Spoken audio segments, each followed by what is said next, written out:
BNP chairperson ও সাবেক প্রধানমন্ত্রী বেগম খালেদা জিয়ার শারীরিক অবস্থা অত্যন্ত সংকটময়। বিএনপি চেয়ারপারসন বেগম খালেদা জিয়ার শারীরিক অবস্থা অত্যন্ত সংকটময়। গতকাল রাতেই ডাক্তাররা বলেছেন যে তার অবস্থা অত্যন্ত সংকটময়।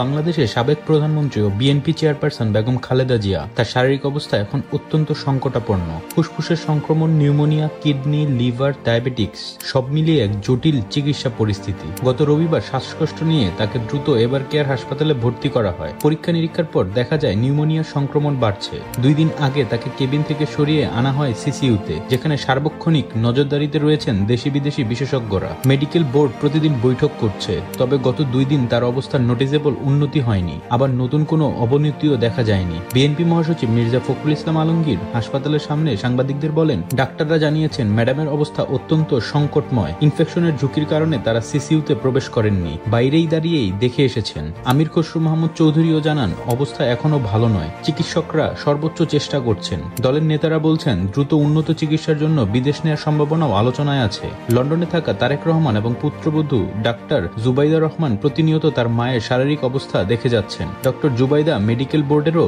একজন সদস্য।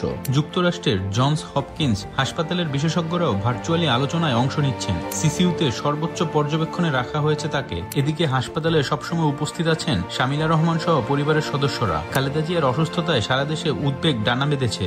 শুক্রবার জুম্মার নামাজ শেষে দেশব্যাপী মসজিদে মসজিদে অনুষ্ঠিত হয়েছে দোয়া ও বিশেষ মোনাজাত। জামায়াতে ইসলামের আমির ডাক্তার শফিকুর রহমানও গভীর উদ্বেগ প্রকাশ করে বলেন, আল্লাহ যেন তাকে দ্রুত সুস্থতা দান করেন। অন্তর্বর্তী সরকারের প্রধান উপদেষ্টা ডক্টর মোহাম্মদ ইউনূস বেগম খালেদা জিয়ার অসুস্থতা নিয়ে উদ্বেগ প্রকাশ করেছেন। তার দ্রুত সুস্থতা কামনা করে দেশবাসীর কাছে দোয়া চান। তারেক রহমান ডক্টর ইউনূসের এই সৌজন্য ও মানবিক ভূমিকার জন্য এক বিবৃতিতে কৃতজ্ঞতা প্রকাশ করেছেন। প্রায় 80 বছর বয়সী দেশের 3বারের সাবেক প্রধানমন্ত্রীর এই সংকটময় অবস্থা এখন জাতির নজরে। তার স্বাস্থ্য নিয়ে প্রতিটি মুহূর্ত এখন অত্যন্ত গুরুত্বপূর্ণ। দেশবাসী একসুরে প্রার্থনা করছে, দ্রুত সুস্থ হোক বেগম খালেদা জিয়া।